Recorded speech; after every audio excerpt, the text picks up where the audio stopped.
What is going on, everyone? My name is Andy. Welcome back to another FPL video. In this one, it's the Game Week 26 preview where I'm going to go through a bunch of your questions and give you my opinion and hopefully help you out where I can. But there's a lot of kind of chip strategy questions and stuff like that, which is a bit complicated without the information we're going to get next week. But again, I've tried to go through it as best I can. If you enjoyed the video, make sure to give it a like, hit that subscribe button if you haven't done so already, and let's get into it.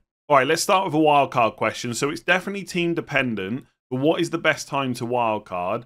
And what FA Cup results would force you to wildcard in Game Week 27? Now, just on the first part of that question, it's impossible for me to sit here and tell you this specific game week is the best time to wildcard because everyone watching, as said in the question, has a slightly different team, and that is going to make your chip strategy a little bit different. But there are key weeks that people are thinking about, so I guess I can quickly run through why they're considering those weeks and what the benefits are. And it's also worth saying that by next week, before Game Week 27, we will know the FA Cup 5th round results. All the games for the 5th round will have been played by Wednesday evening. There's no replays or anything like that. And that is not going to tell us, or sorry, that's not going to give us all the answers for the rest of the season, but things will look a little clearer. We'll know who's blanking in 29, and that will give us an indication about who's going to double later on in the season. So that's worth bearing in mind. So weeks that people are thinking about, this week, Game Week 26, for people that have got a lot of players missing, lots of injuries and stuff like that.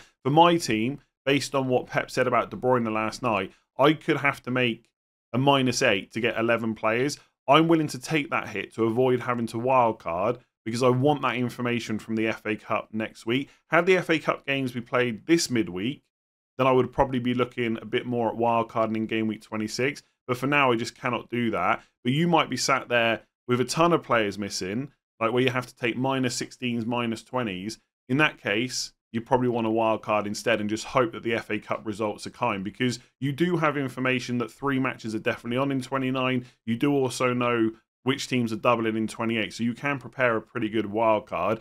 In terms of what would force me to wild card in 27, outside of the usual stuff, which is players getting injured, suspended and stuff like that, it probably would be the big teams going out of the FA Cup, because essentially to double later on in the season you need to blank before that. So teams that blank in 29 and go through to the next round of the FA Cup, you know, if it's a team like Liverpool or Man City, they will be then favourites to get through to the next round after that, and then they're quite likely to double in 37. So later on you might need chips to kind of deal with that. But obviously if Liverpool go out, all of a sudden they have Forest away in 27, Man City at home in 28, which, okay, is not great as it looks right now because they're probably going to blank in 29. But if they went out, they then have Everton away in 29 itself, and then Brighton at home in 30, and then fairly good fixtures after that. We don't need to go into this in too much detail, but yeah, Sheffield United at home in 31, Man United away in 32, Palace at home in 33. If Salah's fully fit and he's playing in 29, and there's another player or two that I want from Liverpool, that might be enough, plus other stuff going on, to wildcard in 27. So that's why people are going to consider it, because they're going to have that information for 29, and they can start working out who's going to double in 34 and 37. Outside of that, I think some people might be looking at Game Week 28 itself, because that's when obviously Bournemouth and Luton double. They can also plan for 29, etc. So that might be another week. Not too many people looking at that. Then you've got 30 and 31. That is essentially for people they just want to get through blank Game Week 26, through the double in 28, through the blank in 29, and then not be left with what the mess of their team might look like. And teams like Spurs and Aston Villa, who play in 29, have good fixtures in 31. So some people might put it off until, have good fixtures in 30. So some people might put the wild card off until 31. It'll basically depend on what their teams look like. So that's another way to go, is 30 or 31, to basically wildcard out with the mess that's going on right now.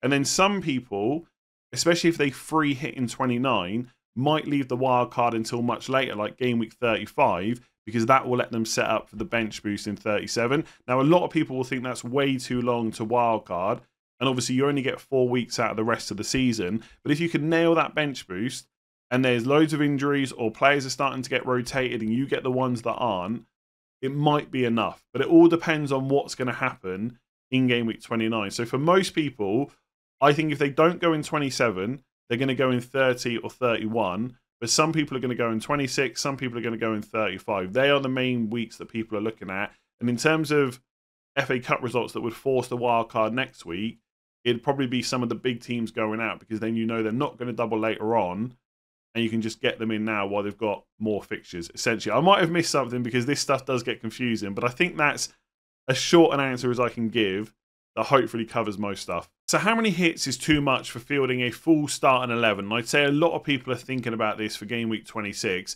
The first thing I would say is try and get away from approaching this as if there's a limit to the amount of hits you can take, because guess what? Everyone's team is different. Some people this week might need no hits, -4s, -8s, etc. There might be some people out there where it is reasonable to take a -16 or more in very specific situations. So stop thinking about it as though there's a limit to the amount you can take, and start thinking, is this hit worth it? Because that's all that really matters.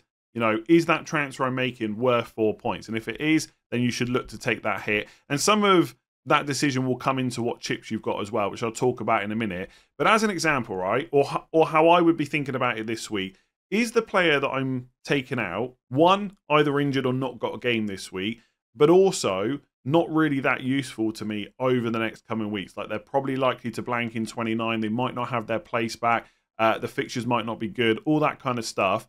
And is the player I'm bringing in a good option, not just for 26, but is it also going to benefit me over 27, 28, 29, etc.? So as an example, right, people might be looking to take out Jota and Richarlison. Well, Jota's really easy, okay? No game this week, probably no game in 29, and he's out for months. So that player is worth taking a hit for if it gets you up to 11, you know, starting players. With Richarlison, it's a little bit more difficult because he doesn't have a game this week, but he definitely has one in 29. I personally think that he's going to keep his place in that first 11, and the fixtures are quite good as well. So it's a little bit trickier to take him out. The player you're bringing in would have to be much better over the next few weeks. And if it's someone like Hwang or Neto from Wolves that a lot of people are looking at, you could make that case because they get to play Sheffield United at home this week, and the fixtures in 27 and 28 aren't awful. But of course, they may blank in 29. So there's a balancing act to be kind of made there. But that's broadly how I would think about it. Is this hit worth it? If it is, then do it, right? Whether that's a -4 or all the way up to -12s, -16s. Then you've got to think about what chips you have left. If you've used your wild card already, then I would say there's probably no limit to the amount of hits you should take, as long as, you know, everything else applies that I've just spoken about, that the player you're taking out is not useful and the one you're bringing in definitely is. If you've got your wild card, then maybe there probably is a limit, because if you're starting to take, you know, -16s, -20s, the wild card can just cancel all that straight away.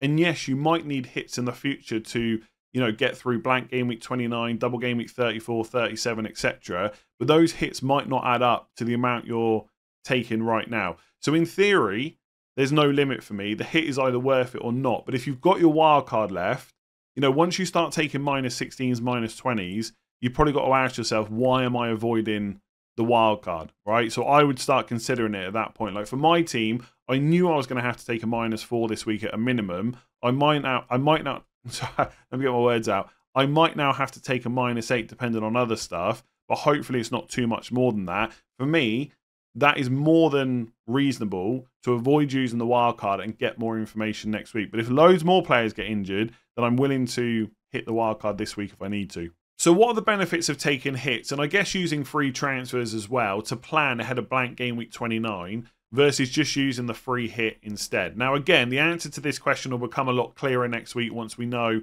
which teams are definitely blanking in 29. But I appreciate that some people are having to make decisions in game week 26 thinking ahead to 29. So, for example, if you're looking to bring in a new midfielder, maybe you've got Jota to replace, do you go for an Arsenal or Wolves one who might blank in 29, or do you go for someone from West Ham or Aston Villa who might not be quite so good in the short term, but definitely play in 29, so you know they've got a fixture later on? I'll try and answer this as simple as I can. With the free hit, you're trying to maximize your points over a number of game weeks. Too many people get fixated on the total points they get in the specific game week that they use the chip, right? So, of course, if you use the free hit in double game week 37, you are going to score more total points in that week than you would if you use the free hit in 29. But to a certain extent, that doesn't really matter. It's about the points you get over people that don't free hit that week and the points you can get outside. So let me give you a couple of examples why someone might want a free hit in a blank, even though the fixtures and players don't look that good right now. So Man City, right? They're a team we expect to go quite far into the FA Cup. They'll probably get to the final, which means they've got a good chance of doubling in game week 37. So you would probably want 2 or 3 Man City players on your free hit. Most people would.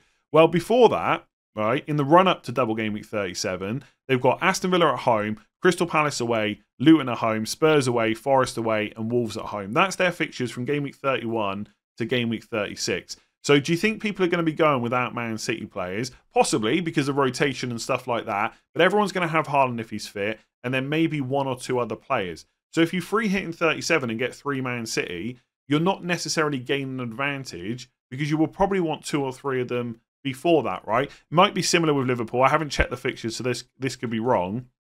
But again, let's say they double in 37. Well, what fixtures do they have before? Sheffield United at home in 31, Man United away, Palace at home, Fulham away, West Ham away, Spurs at home. That's their fixtures before game week 37. If Salah's fully fit, are you going to go without him? Probably not. If Trent can get fit, is he going to be an option? Yes. So again, you're probably going to be free hitting in players that you want before that game week anyway. So you're not really getting a huge amount of additional benefit in 37. Now, of course, stuff can happen like, you know, Salah goes and gets injured. Those of us that don't have a free hit then have to spend transfers. You don't have to worry about it because you can just free hit in someone else. There might be rotation because the league's over. You might be able to deal with that easier than someone that doesn't free hit. But on the surface of it, a lot of teams that will double in 37, you may want their players beforehand. So there's not necessarily an increase in points over that period. Whereas in game week 29, and this is a decision that people are making this week,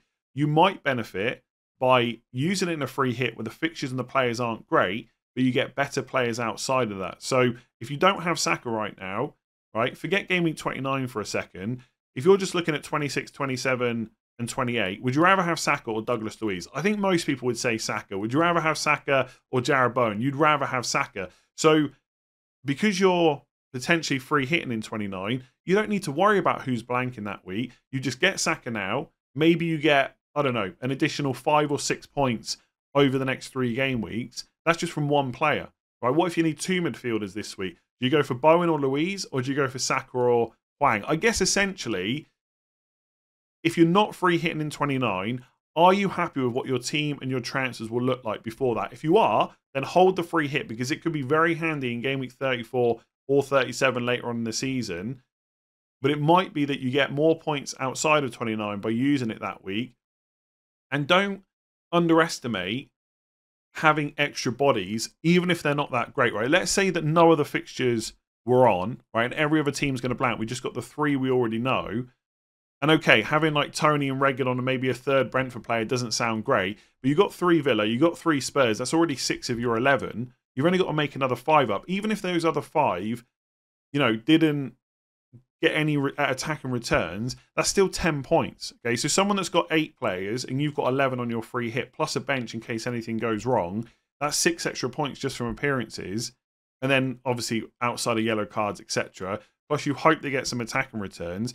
Suddenly you might be up 10, 15 points that week, plus you've been able to get better players outside of that. So that's why someone might free hit. Just quickly I'm probably going to talk about this on team selection tomorrow, but I wasn't against using the free hit in 29, but I'm more likely to use it now. Couple of reasons, right? One, and this is where it all went downhill, is Aston Villa beating Chelsea, because Chelsea beating Aston Villa, because that meant that it was much more likely that my 4 players from Arsenal or Chelsea were blank. I was kind of counting on them being in.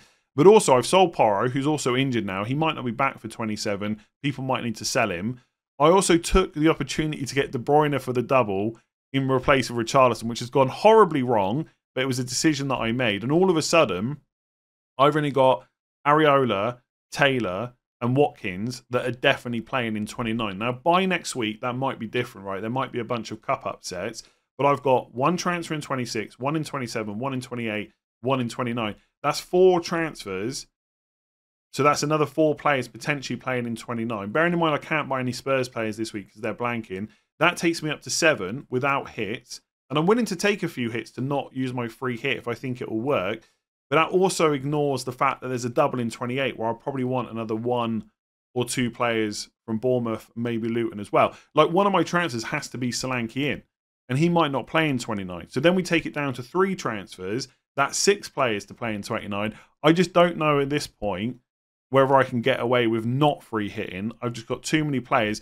And it would also allow me to get Hwang instead of someone like Douglas Luiz this week. So, yeah, I don't know if there's a way to make it a bit easier than that. But think about the total points, including the week you're using it, not just that specific week, because there's points to be gained outside of that. And like Bournemouth, for example, if you commit to free hit 29, you could possibly triple up on them for double game week 28, even if they're not playing in 29, because afterwards, again, it's not just before, it's also after, the fixtures are pretty good, right? They've got from game week 30, it's Everton at home, Palace at home, Luton away. If I had to play Neto in goal and Solanke for those 3 fixtures, I wouldn't really care. And it's similar with Arsenal, right? If they blank in 29, that means they're almost certainly going to double in 34. It's not a guarantee, but it could happen. And okay, Man City away in 30 is not great. But you get Luton at home, Brighton away, Villa at home, possible double in 34. And before the blank, you've got Newcastle at home, Sheffield United away, Brentford at home. So by free hitting, you can keep hold of your 2 or 3 Arsenal players and not have to worry about it. So look, it's going to depend on how your team is set up. I hate to say it, but that is just so true. Those of you that have got 3 Villa players, Douglas Luiz, Pau Torres, Watkins, you've held on to Richarlison and Porro, and they're not going to hurt you this week. You're way ahead of someone like me. You might not need to use it in 29. You're going to have to look at your own team and make the decision from there. So which Aston Villa midfielder do I prefer out of Leon Bailey and Douglas Luiz? And the answer to this question, like many questions in FPL, comes down to minutes expectations. How confident are you that they keep playing and keep getting good minutes from now until you don't need them anymore? And if we look at Aston Villa's fixtures, obviously part of the reason that people are considering them is because they play in 29. So you're going to want them for at least 4 game weeks. But if you're someone that's planning on wildcarding in game week 31, you're probably going to need them for game week 30 as well when they play Wolves at home. So 4 to 5 game weeks. Do you expect them to keep playing and to keep getting good minutes? With Douglas Luiz, we know he's going to play every single game. May he play a little bit deeper now that Kamara is out? Possibly. But you know he's always going to be on the pitch. He's going to take some set pieces, and he's on penalties as well. None of that is likely to change, right? I think most people would agree.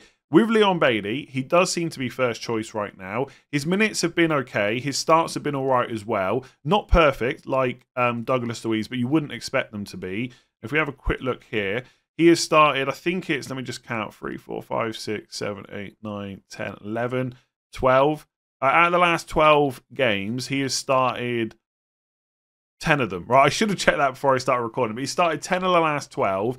Minutes mostly okay, but there are some games where he's come off in the 59th minute, 72nd, 63rd. So he's not someone that can guarantee you 80 to 90 minutes every week. And the other problem is, you know, if he has a couple of poor games, like in game week 26 and 27, could Diaby come back in? It's a possibility. I'm not trying to scaremonger anyone. It's pretty clear right now that Leon Bailey is first choice, but there are more concerns about his minutes than Douglas Luiz. And for me, I just think when you're bringing someone in, not just because of 29, but it's a big reason why you're looking at Aston Villa midfielders.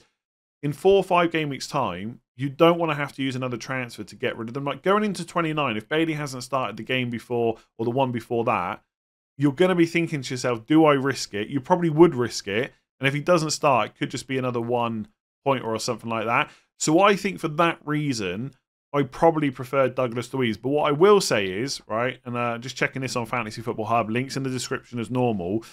If you look at their underlying numbers for the season per 90, Leon Bailey, 0.25 non-penalty expected goals per 90, 0.34 expected assists. That is much better than Douglas Luiz, right? I've talked about Douglas Luiz's underlying stats all season. They're not fantastic. 0.11 non-penalty expected goals, 0.16 expected assists. So if they were to both play 90 minutes in any game and there was no penalties, I would always bet my money on Leon Bailey getting returns ahead of Douglas Luiz. That might not always work out because this is football and FPL, right? It doesn't always go as planned. But I do think when on the pitch, Leon Bailey is much more likely to get your return. But to go through with that and pick it and go for him, as an option, you have to be confident in those minutes. And another thing I don't particularly, or that would worry me a little bit, is he doesn't have, at least from memory, the greatest injury record. And I think the couple of knocks that maybe he's had where he's missed a few games okay, you can say, well, he's first choice outside of those knocks, but, you know, if he's injured, he can't play, right? So I think, as much as it pains me to say, I think it's probably Douglas Luiz for me, just because I would want that guarantee in 29. Because ultimately, if you're not free hitting, you don't have a bench that week, or you're very unlikely to have a bench, and it's just not worth the headache. But like I said, if they both play the same amount of minutes, I would always expect Leon Bailey to get more returns. You just got to hope, I guess, if you go for Luiz, they get a few more penalties. So who are the best defenders that play in Game Week 26 and Game Week 29? And I think realistically, your options are limited to Aston Villa or Brentford. And I think from those two teams, for me, it would be Pau Torres or Reguilon. If I want that kind of guarantee of starts and minutes, they are the two players that I would pick at this point in time. That might change over the next couple of weeks, but right now, they are the two players. Because in Game Week 29, right now, there's only 6 teams that we know are definitely going to play. Burnley, nobody wants a defender from them, and Brentford, who I've just mentioned. You've got... Who's the other one? Oh, yeah, Fulham. I don't think I would want a defender from them, mostly because their fixture in 29 is Spurs at home, and you would expect Spurs to score in that game. And also, Fulham have got, let me have a look in 26. It is Man United away. Again, I would expect Fulham to concede in that, so I wouldn't be looking at their defenders. You can't go for Spurs because they don't play in 26. And then it's West Ham versus Aston Villa, and the West Ham defence, for me, is just not something that I would want to rely on. So that would really leave Aston Villa and Brentford, who have in Game Week 26.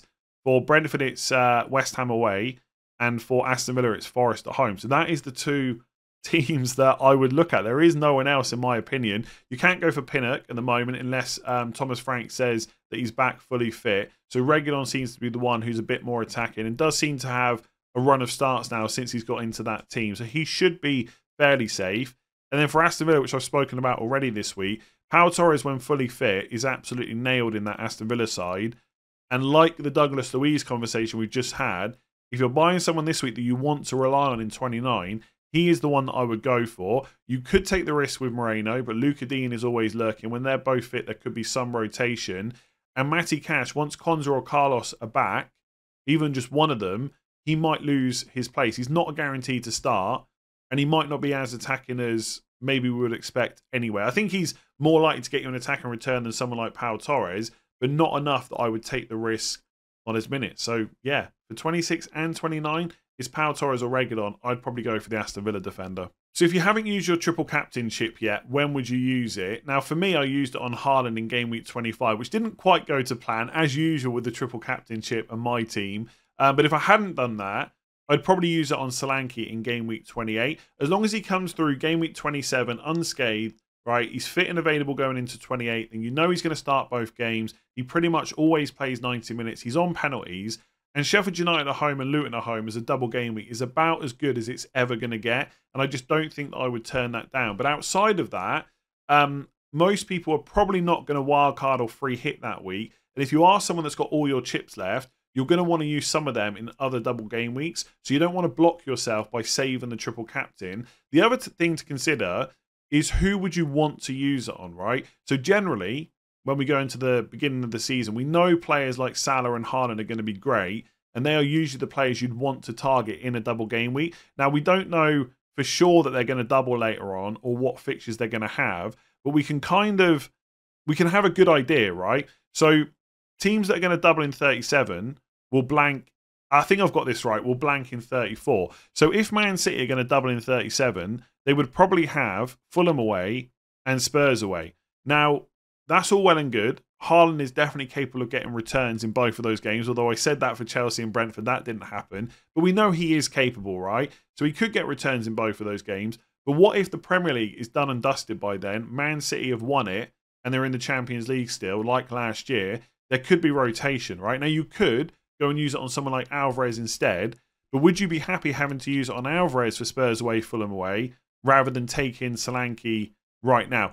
For me, it's not that the triple captain is the worst chip, right? Although I guess it probably is to some extent in terms of total points. But I almost just want to take a good option while I can, because in the future we don't know what's going to happen. And I think for some chips like free hit and wildcard, that's actually worth saving them for, because if loads of big stuff happens, they can get you out of a jam. With triple captain, that's not necessarily the case. It might actually be worse holding on to it longer. And it's a similar thing with Salah, right? Let's look at Liverpool's fixtures. Their game in 34 is Fulham away as well. And then they would have in 37 Villa away. Now, again, Salah is fully capable of doing really well in both of those games and could get you a big score. But what if he's being rotated at that point? What if he's injured or something like that? Is it worth holding on to him? What if you end up bench boosting that week or free hitting or something like that? I just don't know if they're good enough to save or to not use it in 28, basically. But, of course, there could be upside to it that maybe there is a player maybe Jota is fully fit, right? And he's nailed on to play those 2 games. Massive differential. Maybe you're the type of FPL manager that wants to wait for that. Look a few seasons ago when people triple captained De Bruyne and he got like 30 points and they got 90 total. It was massive versus everyone else that had used the chip earlier. So I'm not saying you have to use it in 28, but if I hadn't used mine on Haaland in 25, for all the reasons I've just spoken about, I'd almost certainly use it on Solanke in 28.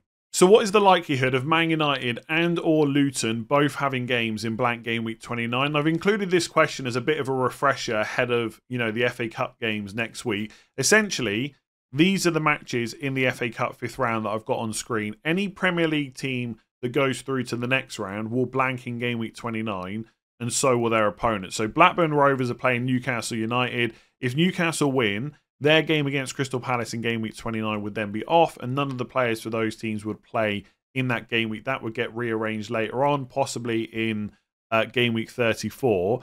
Back to the question, like one of those games, so Man United or Luton will almost certainly play. It is possible for them both to blank, but quite unlikely.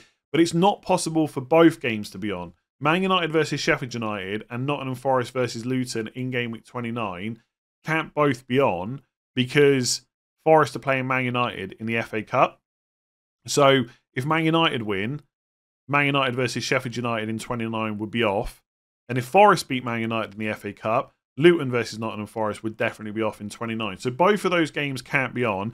It is possible for them both to blank, but that would require Man United beating Forest, right, to get rid of that Sheffield United game. And then Luton in the FA Cup beating Man City to get rid of this game as well. So that's quite unlikely. So we know that 3 fixtures are definitely on already. We've spoken about them enough now.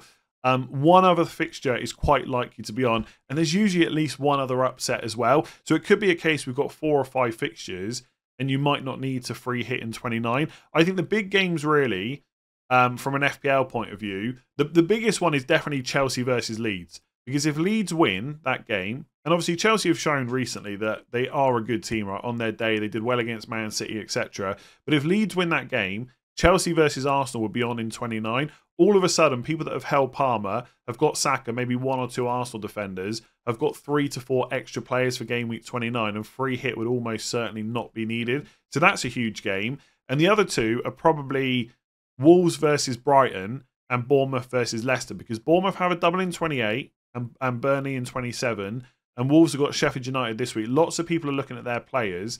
If, right, I don't think this is very likely, but if Brighton beat Wolves and Leicester beat Bournemouth in the FA Cup, then Wolves versus Bournemouth will be on. So you could just take a risk that happens and load up on Wolves players this week and just hope for the best. And if not, you've always got the free hit if you still have that available to bail you out. Unfortunately, there's no situation where because of the draw, one of 2 games will be on. You know, like how in the 4th round, we knew that either West Ham versus Villa or Chelsea versus Arsenal was going to be on. So if you had, 2 players from Villa but none from Arsenal, you might get a few Arsenal players to kind of hedge your bets. But the 5th round, that's not really the case at all. Like some people might go for a Man United midfielder this week and just hope that Forest can beat Man United. But if they don't and Man United win, you've then got Man United players for Man City in game week 27 and a blank in 29. So I guess my general advice would be, if you're unsure about the chips, try and leave the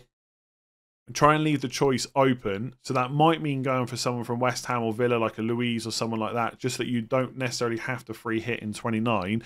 Or if you can make the decision this week, that might be even easier. If you're looking at your team like I am, right, thinking, like, how do I not use a chip over the coming weeks? I won't go through this again, but I've only got 3 players right now that definitely play in 29. It seems almost impossible for me to not use either the wild card in 27 or 28 or the free hit in 29. And if that's going to be the case, I might as well just get a Wolves player in this week for that great fixture, because otherwise, because either I can wildcard out of it next week, or I'm going to end up free hitting in 29, in which case carrying them forward is not a big problem, because if you look at the Wolves fixtures, after 29, it's Villa away, Burnley away, West Ham at home, Forest away. If I have to hold my Wolves attacker, if they're still fit through those fixtures and the ones before the blank, not an issue whatsoever. So if you can, decide what chips you're going to use this week, but it is quite difficult. We need that FA Cup information before we can go, before we can start planning kind of the rest of most of the season. But in terms of the initial question, I don't think Man United and Luton can both play, but they can both blank, but that's quite unlikely. The odds will say that Luton versus Nottingham Forest will be on, but FPL and football doesn't always work like that. Man United may go and lose, in which case they'd have Sheffield United in 29, and all of a sudden that free hit looks a lot better, because you probably wouldn't want 3 Man United players before 29, but you would want them at home to Sheffield United, or at least I would. Anyway, going to leave that one there. If you enjoyed it, make sure to give it a like, hit that subscribe button, rate 5 stars if you listen on podcast, and I'll be back for team selection tomorrow.